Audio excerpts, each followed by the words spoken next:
Good afternoon, everyone. I'm Eric Lufer, the president of the Citizens Research Council of Michigan.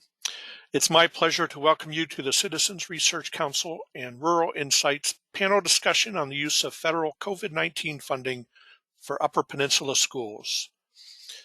The Citizens Research Council is a statewide nonpartisan public affairs research group.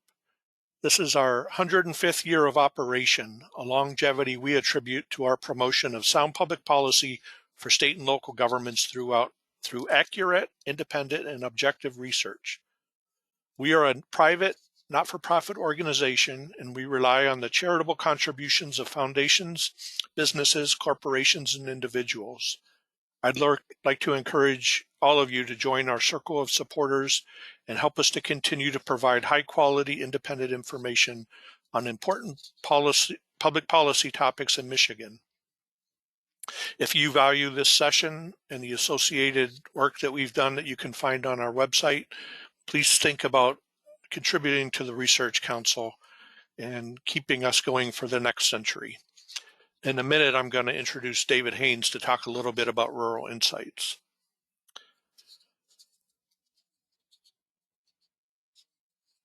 You can find a website, a page on our website with the links that the slide deck that Craig is going to present. If you click on the events link on our website, you'll find that information. So we have convened this to talk about the COVID funding. With Congress's recent approval of the third stimulus package, the federal government is now injecting over $6 billion, that's billion with a B, into Michigan's public schools. That money will help because school board members and administrators are faced with some weighty budget decisions coming out of the pandemic. First, these people are planning and developing budgets to offer full in-person schooling in the fall in the safest and healthiest environments possible. In the more immediate future, officials are planning how to use the limited amount of time this summer before the start of the next school year to help students regain some of the lost learning experience during the pandemic. Also, beyond the pandemic services, schools are making students' social, emotional, and mental health a much higher priority in their fiscal planning post-COVID. Today, we hope to hear how education leaders in the Upper Peninsula have managed through the past academic year and what course they are setting to meet students' learning and development needs in and outside of the classroom. The panel discussion will be preceded by a short presentation on federal education funding coming to the Upper Peninsula school districts by the Citizens Research Council of Michigan's Craig Thiel. Following the presentation, Craig will moderate a panel discussion with Angie MacArthur and Bill Saunders. Let me say a quick word about each of them. Craig joined the Research Council in 2006 and currently serves as the Research Director and Senior Research Associate for Education Matters. Before joining the Research Council, he worked for the Senate Fiscal Agency for 6 years and the House Fiscal Agency for 3 years. Previous to this time with the legislature, he held positions in the Michigan Department of State and the U.S. Environmental Protection Agency. Angie MacArthur is the superintendent of the Eastern Upper Peninsula Intermediate School District. She has been in this position since January of 2020. Great timing. Prior to coming to the ISD, she held positions with the superintendent and principal of K12 for the Engadine Consolidated Schools for 10 years. She's been working in school finance for the 16 years prior to her superintendency. She's the active member of the MASA Executive Board and is very active in the school business officials and has served as MSBO's board of directors. Bill Saunders is just wrapping up his 8th year as the Marquette Area Public School Superintendent. Prior to that time, he was a middle school principal, high school principal, an athletics director, and a high school social studies teacher. He's spent over 21 years in education. Marquette Public Schools, in case you don't know, Marquette Area Public Schools is comprised of over 3,200 students in 4 elementary schools, 1 middle school, and 1 traditional high school, as well as 1 alternative high school. They have operational expenditures of around $35 million, with approximately $35 million in revenues, and they employ 420 faculty and staff. So before we turn it over to Craig, let me invite David Haynes to say a word or two about Rural Insights.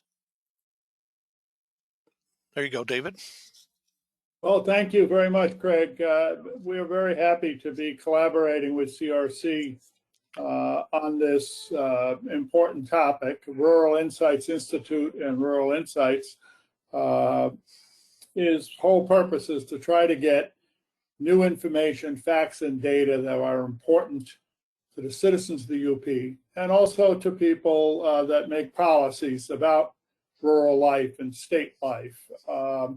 And education in our surveying of people in the UP, of course, rates very high. So we're delighted to be doing this. I want to thank Angie and Bill. Both my granddaughters are recent graduates of the Marquette High School. They did a much better job educating them than I got educated somewhere else. So I'm really thrilled at that. They're great young women. So thank you both, Angie and Bill, for taking time out of an incredibly busy schedule to do this. And thank you, Eric and Craig and CRC for doing this. Thank you. So let me turn this over to Craig. He has attempted to turn on his webcam, but the computer's not cooperating. So you're just going to have to imagine that his black mask is doing an incredible job of hiding his face and keeping him safe from any viruses that remain in his office.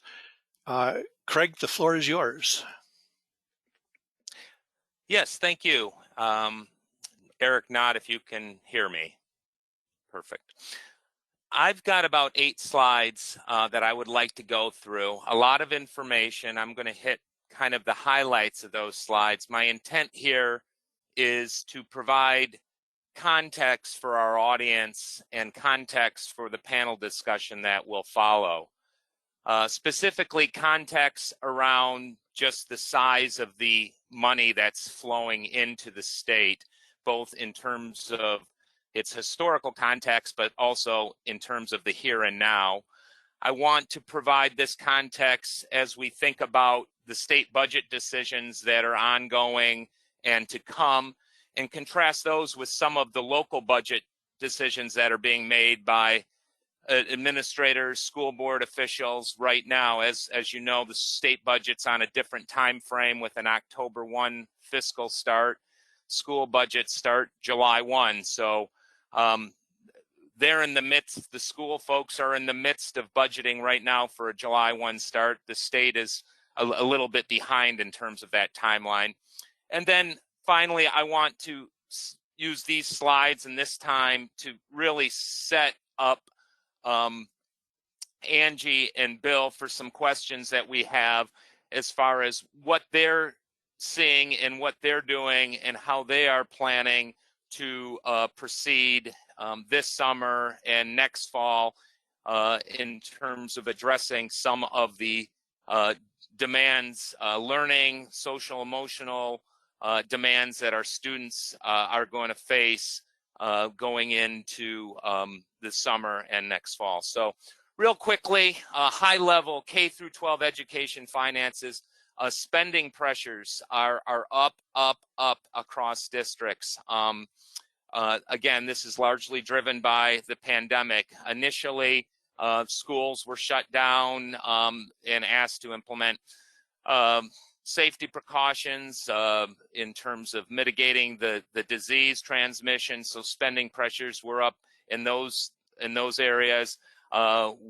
Districts were also seeing rising spending associated with providing students with the technology needed to do the remote learning when the state decided to shut schools down for in-person learning.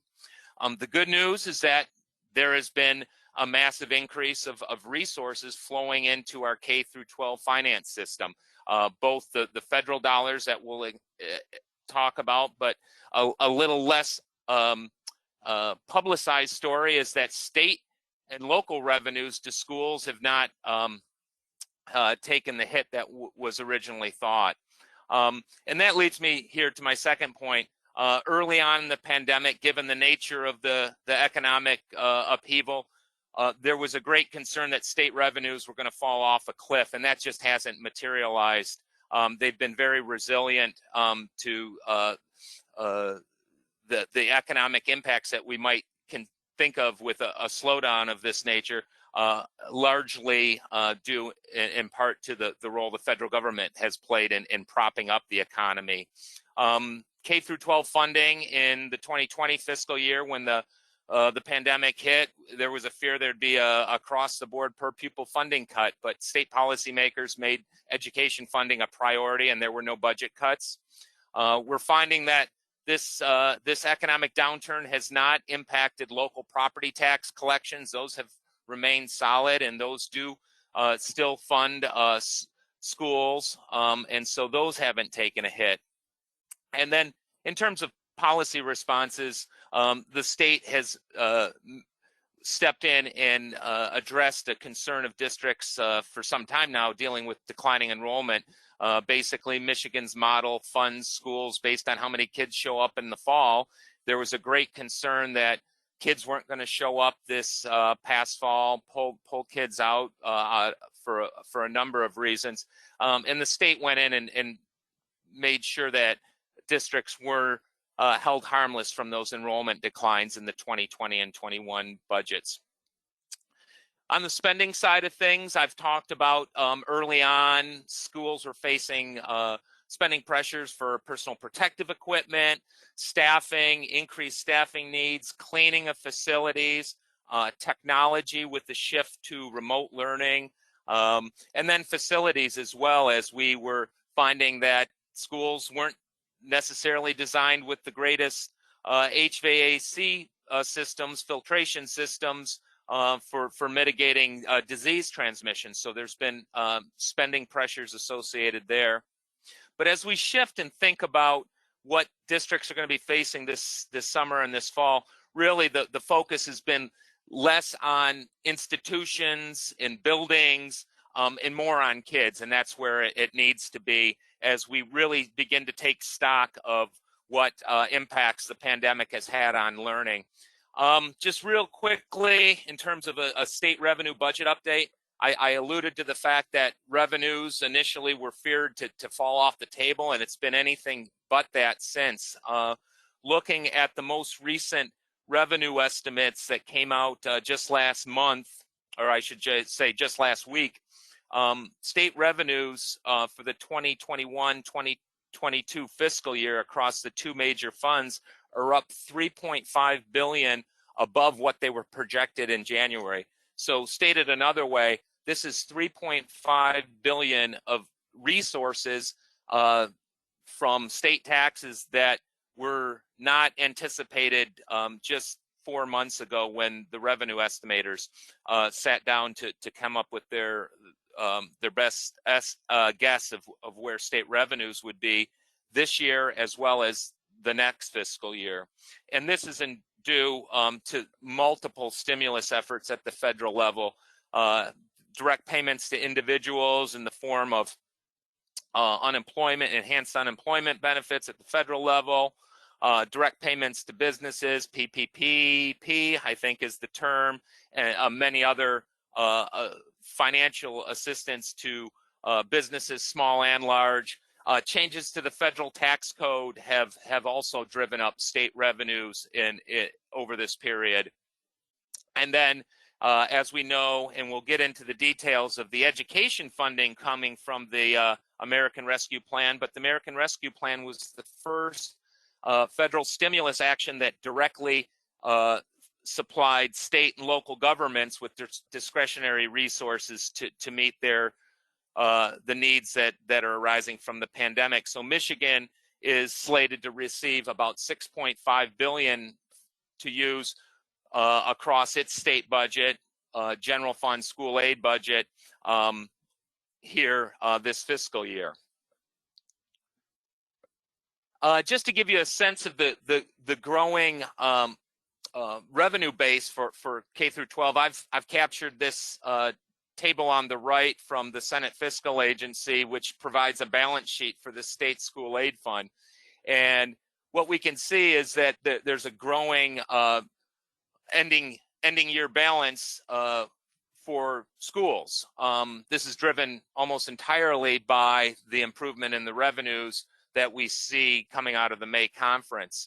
I think the year-end estimates double in this, nearly double in this 3-year period that's presented in this table, from a $1.7 billion surplus at the end of 21. That's a projected surplus at this point based on the spending that's been approved, rising up to about $3.2 billion by the end of fiscal 2023.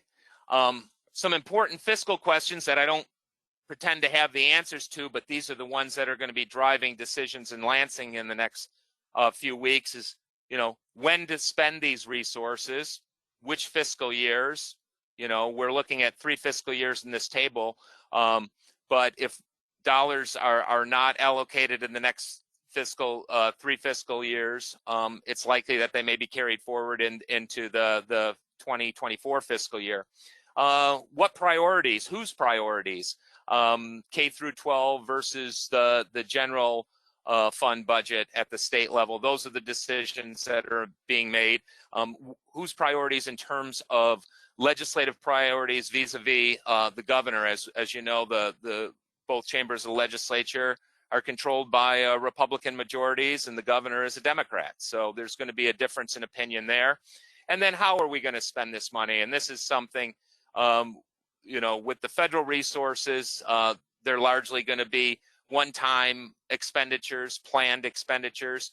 State resources, we're seeing an increase in the baseline revenues that suggests that we might be able to, or state policymakers might be able to look at, the ongoing needs of programs, services that are funded through the state budget. I'll note that by and large, the governor and legislature are making these decisions as we speak. We're waiting for the white smoke to come from the Capitol to tell us that there's an agreement. And as of 3 o'clock this afternoon, there was no agreement. While they go back and forth and come up with their plans, the folks who are doing the work here, the Angie MacArthurs and Bill Saunders of the world, are being tasked to put spending plans together, not just for next fall, but beginning this summer, especially as it relates to the federal resources designed to help kids kind of catch up from what they've lost.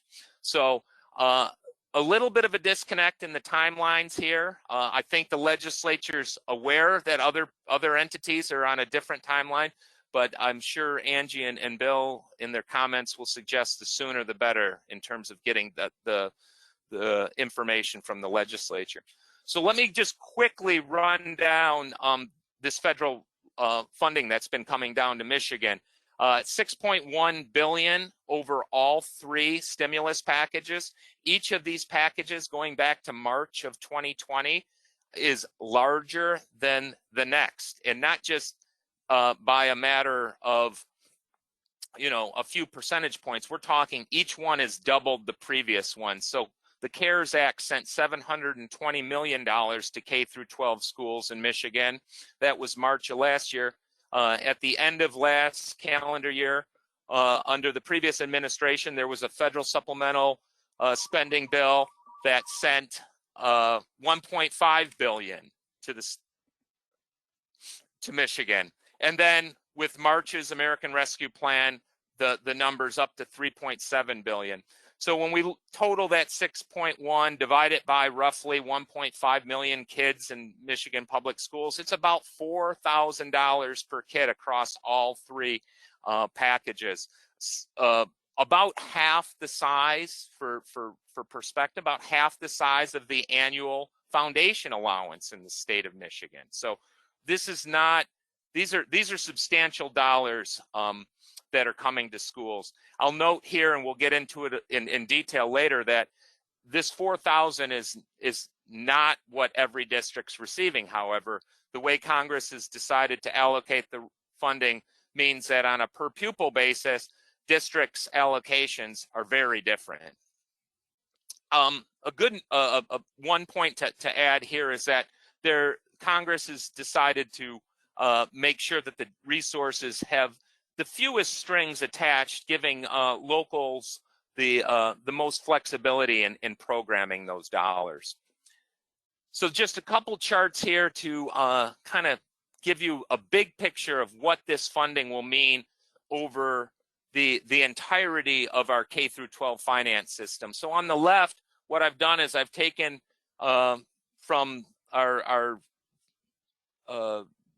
finance database that the state maintains and looked at the ongoing resources that schools get. So this is the local property tax, this is all your state dollars, as well as your ongoing federal resources. And that's the blue portion of the bar. And what I've layered on top of there is the $6.1 billion as it's projected to be spent. So the Congressional Budget Office tells Congress basically how the money will be rolling out over the next number of years. They did this over a 10-year period. I truncated it after 5 years. The main point here is in the next 2 fiscal years, 2022, 2023, and 2024, Michigan K-12 system is going to average about a $1.2 billion annual bump in resources from the federal aid. This is going to have the effect of kind of changing, and I'll shift your attention here to the second slide, changing the slope of what has been occurring with K-12 funding, which is a steady but slow increase. The federal resources is really going to send the slope of that line, the dotted lines on the right-hand side, onto a different trajectory. And quite honestly, what it's going to do is it's going to cause Michigan to spend the most money on K-12 education, adjusted for inflation, in our history. The previous high water mark was in the early 2000s, coming out of the good time of the late 1990s. We're going to surpass that mark, both in nominal dollars, but also after we take in account inflation. So a very momentous occasion for school finance in Michigan. So let's quickly transition over to the American Rescue Plan. Again, this is the $3.7 billion stimulus package. As was the case with the previous dollars, 90% of the funds are going to go directly to districts based on a federal formula that weights poverty, both the concentration of poverty of a district and just the number of students that have identified as being disadvantaged. So this results in not in a equal per pupil allocation. So again, I mentioned the $4,000 across the $6.1 billion that's being spent. That's just a simple average. If we look at this American Rescue Plan, the state average is about $2,200. So if we take that 3.7, divide it by our 1.5, we get about 2.2, or about $2,200 per kid. But the Title I formula has some very unique criteria and factor. And so what we see is that some school districts across the state are getting less than $200 per student. The maximum that's going out under this plan is $25,000 per student. So a huge variation. Just looking at the UP schools that I've listed here on the right in the graph, I presented the data a little differently in the graph, but these districts are going to receive anywhere between $4,800 per pupil to $500. So the discrepancies that we see statewide, we are also seeing in a regional setting as well.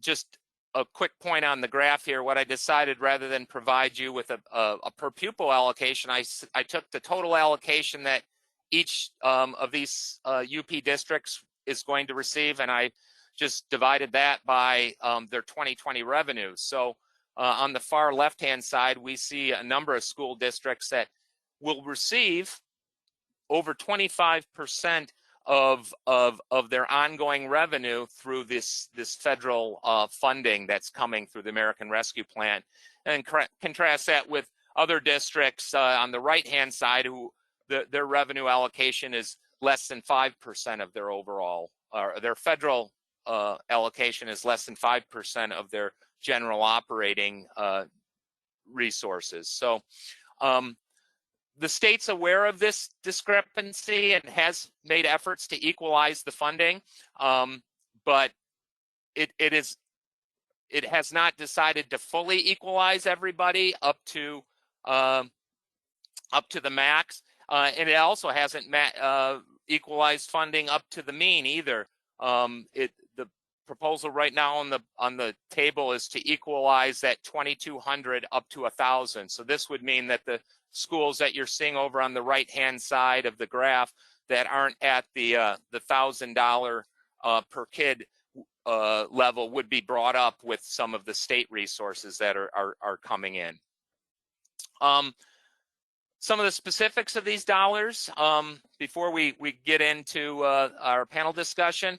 Again, very flexible. Districts are deciding how to use this. And we're going to hear a little bit of what they're doing in the UP on this.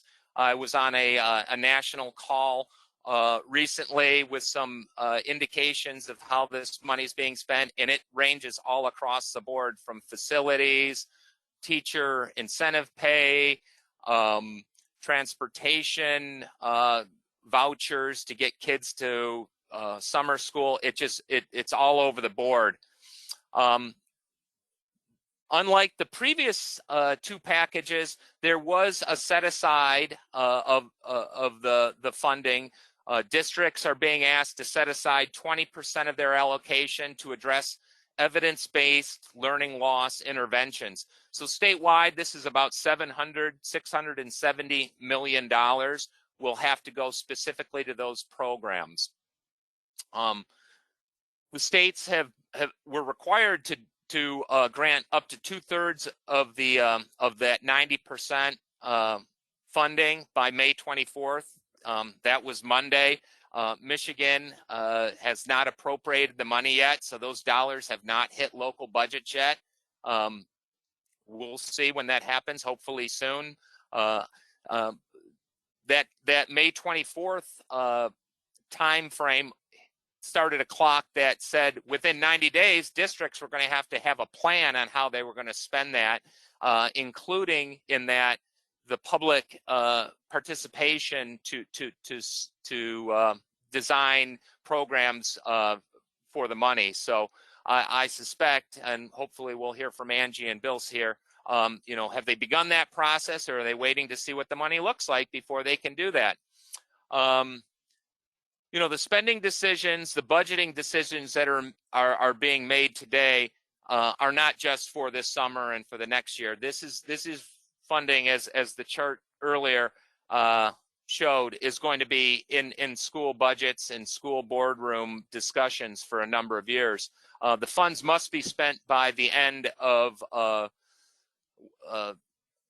federal fiscal year 2024. So that means there's 4 fiscal years where the money can be used. So it doesn't all have to be spent right away. And the state piece, because the 90% that will be going to districts leaves 10% for states to use to decide. That's about $353 million, and we have no indication yet on how that's going to be spent. So in wrapping up, this is an unprecedented degree of federal assistance. It's driving Michigan school finances to historic highs. Up to this point, the federal dollars has really been used to operate schools and keep schools open or to keep educating kids during remote learning. But as we look forward, we see that the money's going to be used for different purposes, mainly addressing learning loss. And now, as we transition to our next portion, I want to reintroduce our panelists, and just for the benefit of the audience. On the screen, I see Angie. I hope Bill's still with us. Bill, can you give me a shout if you're with us still? Ah, there you are. So Angie's a ISD soup. She's in charge of, I believe, the largest ISD geographically in the state. That's correct. She is got 19 districts that are within her ISD. They range from the tiny to the very average in size. Bill, on the other hand, is a state is a district. Can I make a request? Somebody has a okay. Getting some feedback from, sounds like someone's in a car here.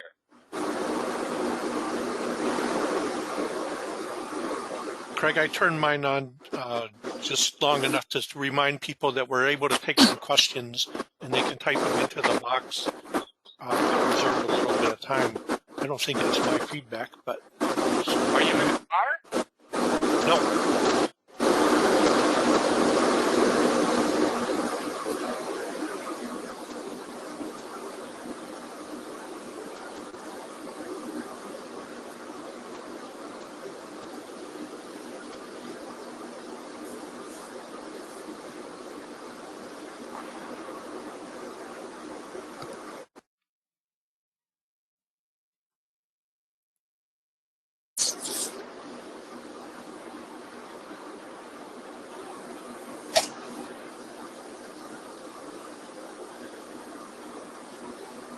Hi, Bill.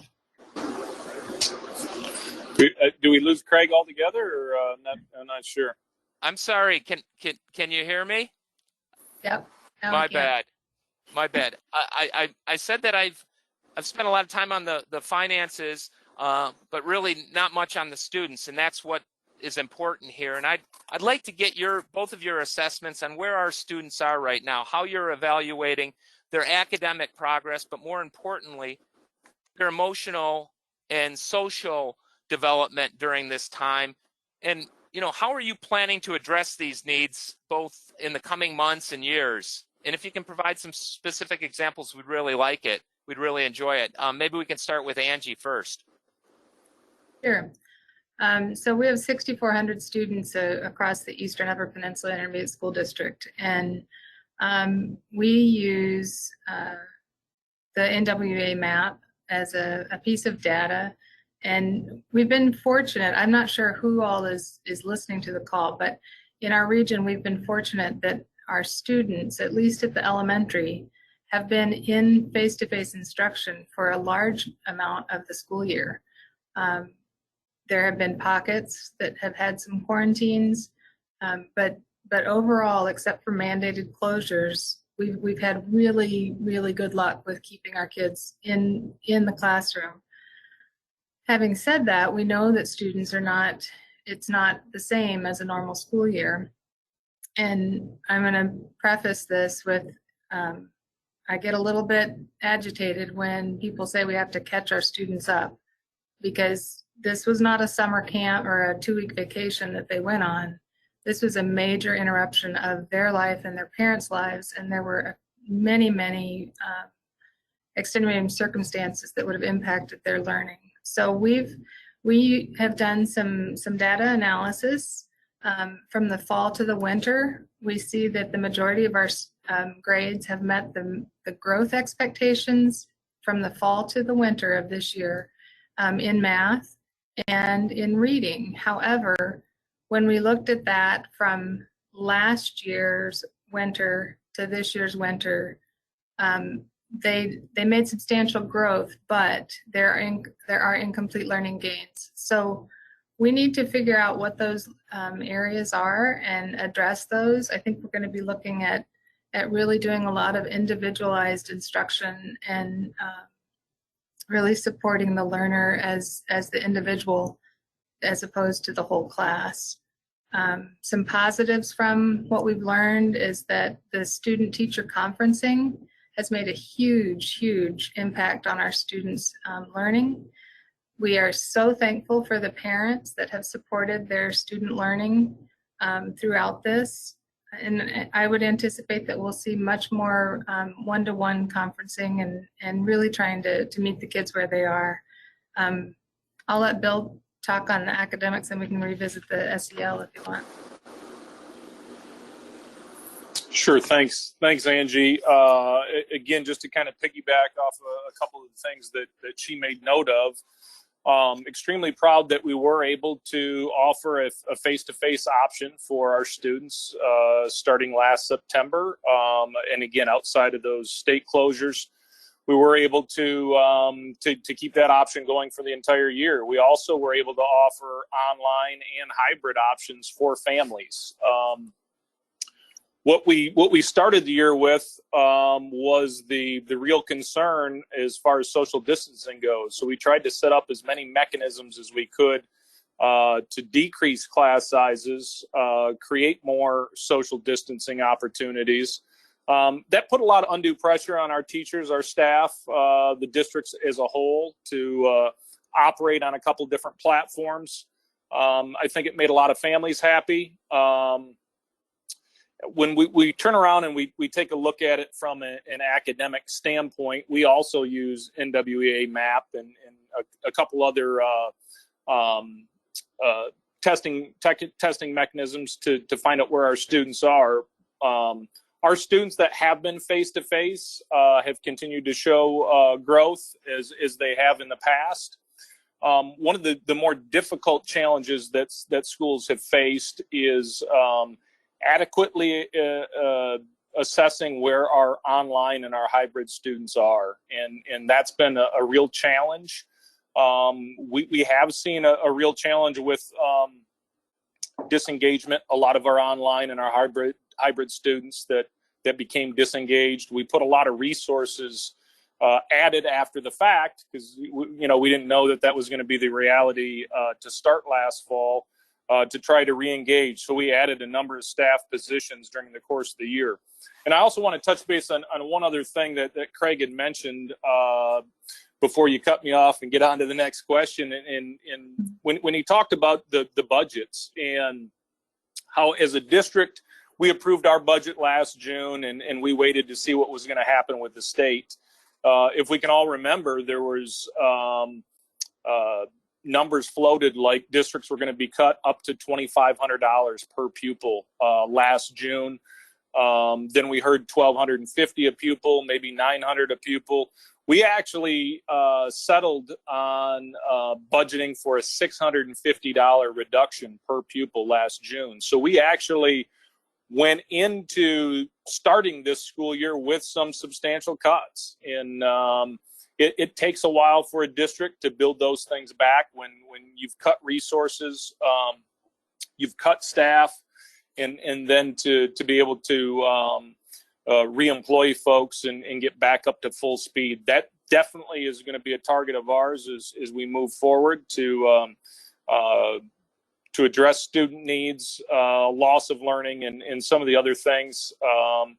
We do see that in some of our online learners and some of our hybrid students where they're not maybe going to be coming back in at grade level as we see with a lot of our face-to-face learners. Hey, real quick, both of you, question, are in-person and remote learning both on the table for fall 2021? Or will it be face-to-face only? New York City, the largest school district in the country, announced earlier this week that they will not be out making available remote learning. Obviously, a very urban district, much different than the situation in the Upper Peninsula of Michigan with density and distances, but people are wondering, will this change the model of delivery kind of on a permanent basis going forward? We have 5% of our students across the region who have whose parents have said they want an online component, and so that's what we're working on. Our hope is that the flexibility and the pupil accounting rules follow that. Otherwise, there's going to be some people that'll probably leave public education, and that's not what we want. We want to keep our students in our districts. You know, the most recent numbers from our health departments, where the cases that they're seeing are in our youngest learners, in school age learners. And those are the kids that are not eligible for a vaccine yet and probably won't be for a long time. So there are parents that are really struggling with the decision to bring their kids back, even given all of the protocols that our schools are doing a really good job taking care of. For Marquette area public schools, we recently surveyed at our K5 level, at our 6-8 level, and at our 9-12 level. Our latest numbers, we're at about 170 virtual hybrid elementary students. We surveyed those students and those families. We had about 30 that indicated that they were still interested in an online option next fall. Obviously, it's really early. They have an opportunity to change their mind. My philosophy is we will not be offering an online option for our K5 learners. Just kind of feel like in those early ages, it's so important to learn reading and writing, and we can deliver that better in a face-to-face arena versus an online arena. We will continue to build upon some of the successes we had in continue to offer online options for our 6 to 12 students. We'll do it a lot different than what we did this year. As I said, you know, we were really trying to focus on social distancing. We asked our teachers to do both, to teach online simultaneously as they were teaching face-to-face. We started with an asynchronous approach. We tried to mold that into a synchronous approach. It really was our teachers did a phenomenal job, but to ask them to teach face-to-face and synchronously to our online students at the same time didn't really work. So as we move forward, now that we know what this looks like, or at least at this point what it looks like, we'll craft out periods, especially it's a lot easier for us at the 6-12 level with the way the schedules work, where a teacher's maybe first hour math class is 100% virtual, and the rest of their math classes are face-to-face. So we'll be able to develop that approach for our online learners starting next fall. Well, as we know, access to reliable, affordable, modern technology was a challenge early on during the school shutdowns and those that followed.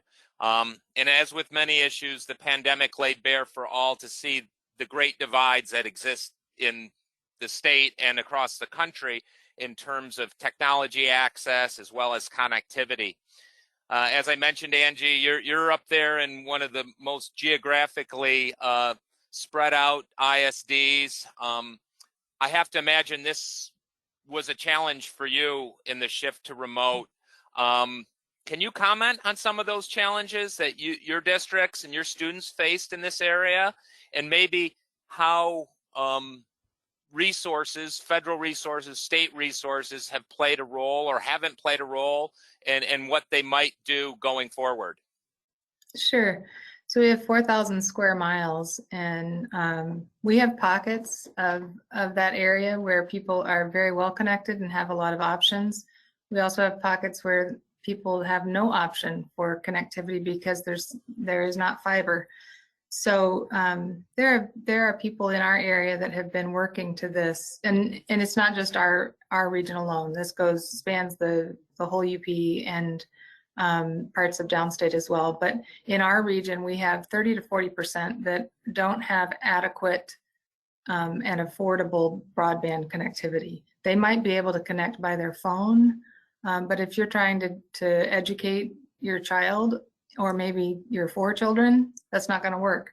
So we did everything we could as far as sending out community hotspots to township halls, to libraries, to wherever we could get a drive-up connection for our families.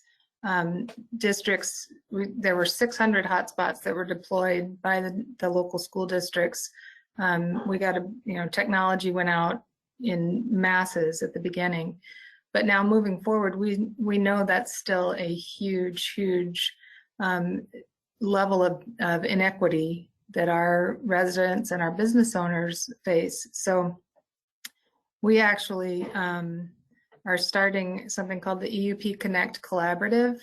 We just rolled that out at a meeting in April, where we're trying to bring interested parties together to resolve this issue in a collaborative effort.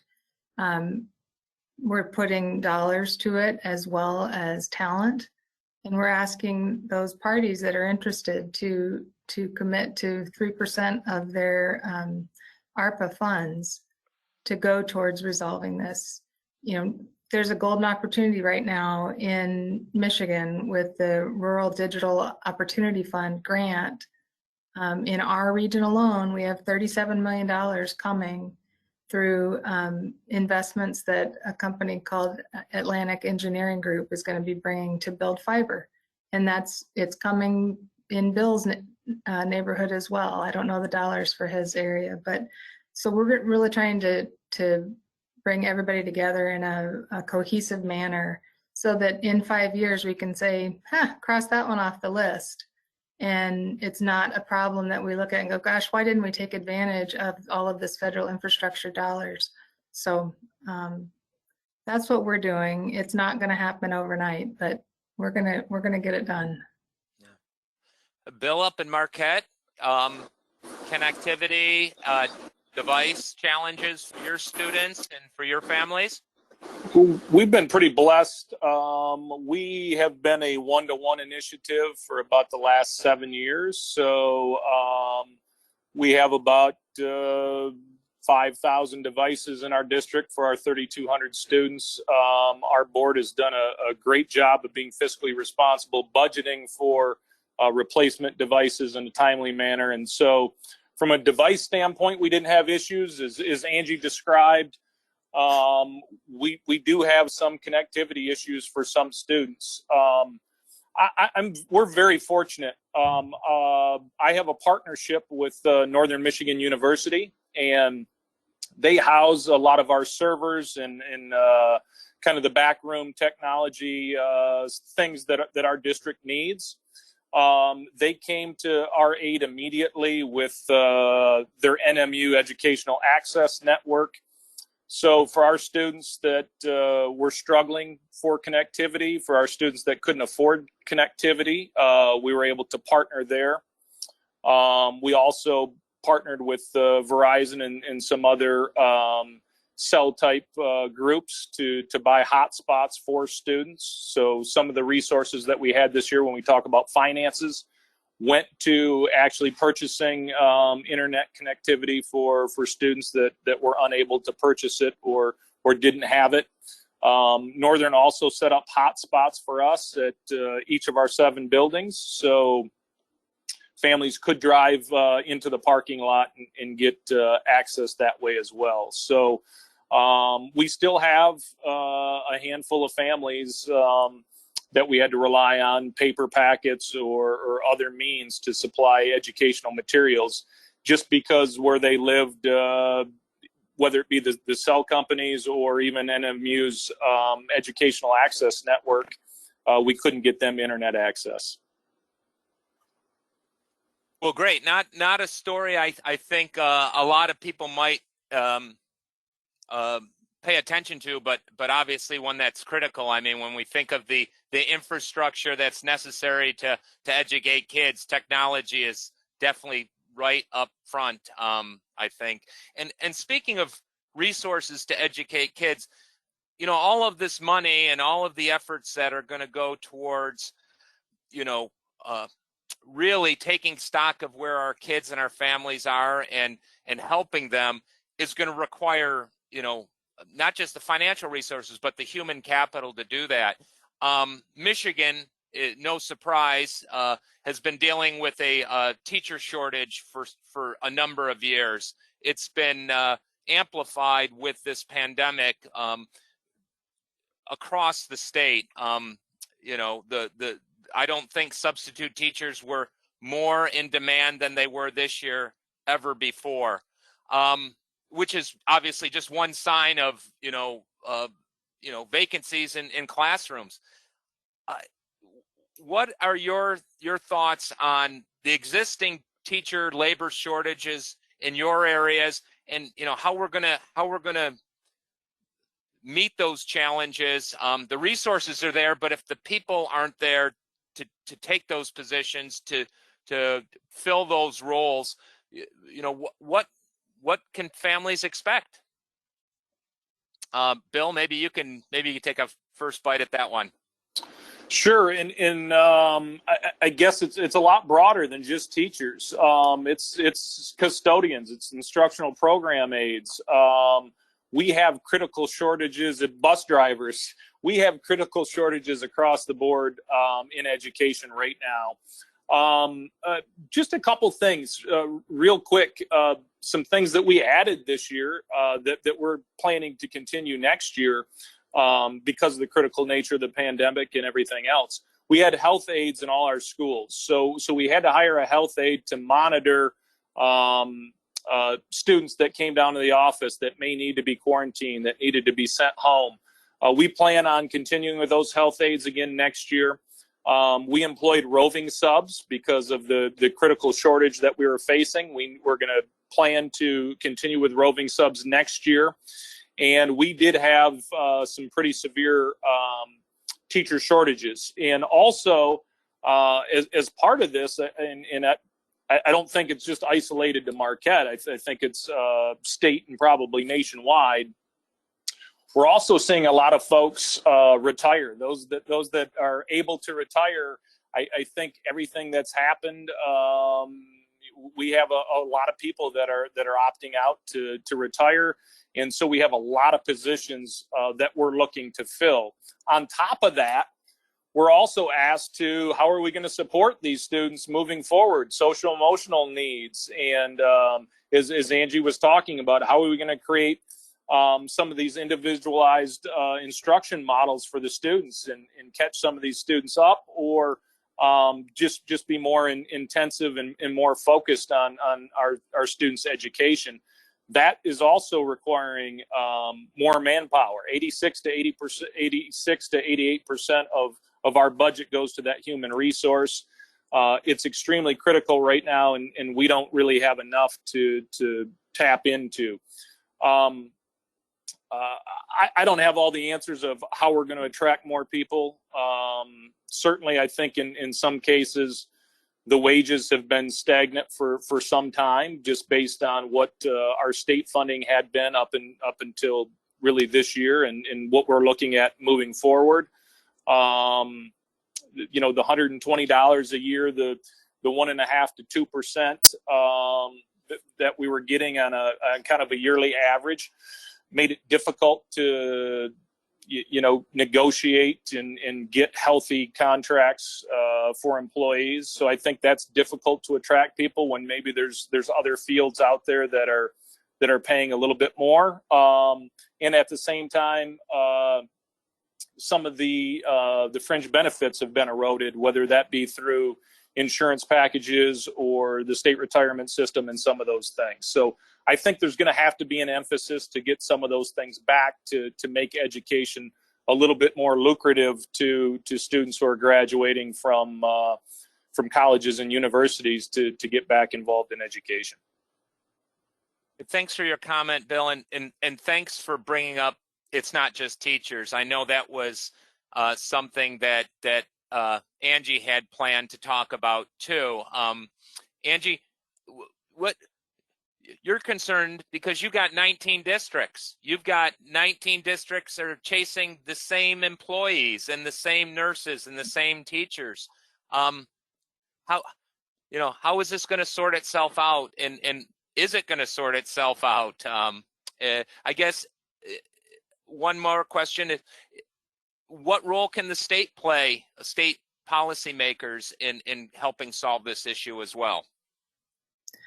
Well, so, as teacher certification is being revamped, and been in conversation with the universities where instead of a K-6 all subjects, they're now going to be a pre-K to third grade, I think, or PK and K, and then a 1 to 3, and then a 4-6. And for small schools, that's really alarming because you lose your flexibility in utilizing somebody of talent. And the pool is small. Hopefully, we're getting more people to come into the profession. I think that having kids at home for a long time, our families might be more appreciative of educators in general. So maybe the profession gets supported more than it has been in the past. We have great people doing great work, and we need to support those people. We're looking at ways to grow our own, an education CTE class.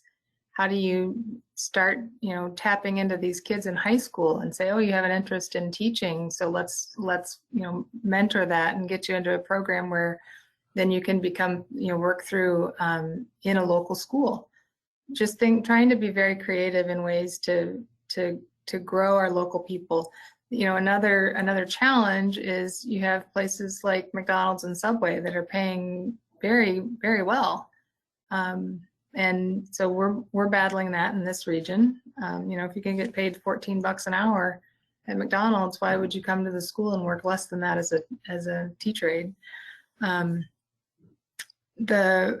Some things that we've been lucky and fortunate and able to do is bringing retired teachers back, or retired bus drivers back, and really trying to pull them back in after their 30 days, even in a part-time manner.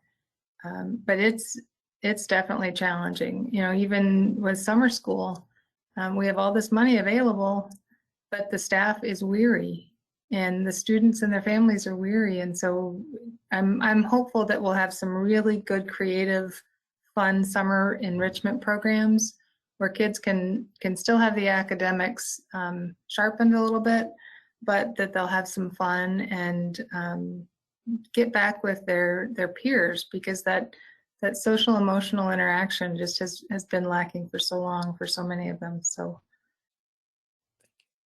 kind of hit many topics there, Craig, sorry. No, I appreciate it. And we obviously took on a very large topic to begin with for this hour-long discussion and presentation.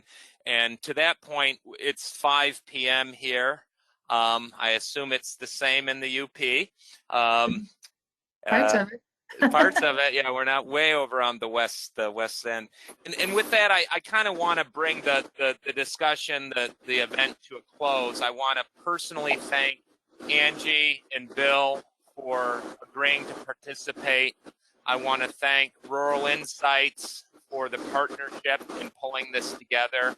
For all that we're able to attend, I want to make you aware that this session will be and has been recorded. It will be up on our website tomorrow.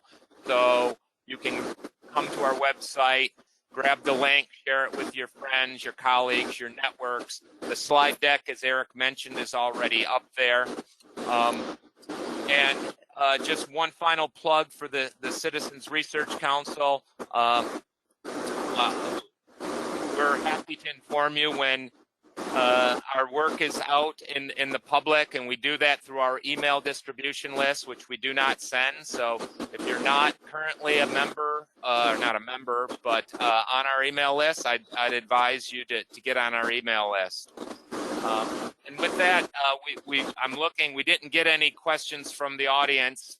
And so If some come in and I can't answer them, I will forward them up to Angie and Bill and ask you guys to respond if you would be so kind. But other than that, I want to thank both Angie and Bill, Rural Insights, for helping us pull this off. All the best as you go forward, facing some tremendous challenges, no doubt. I'm encouraged by what we know already is on the docket, looking forward this summer and next fall in your communities. And really, the mission here, as you've noted, is not necessarily catching kids up, but meeting them where they're at right now. And fortunately, the resources appear to be there to help you in that effort. All the best to you, Angie and Bill, moving forward. Thank you. Thank you. Thank you. Take care. That'll end the presentation and the event. Thank you for attending. Have a good afternoon.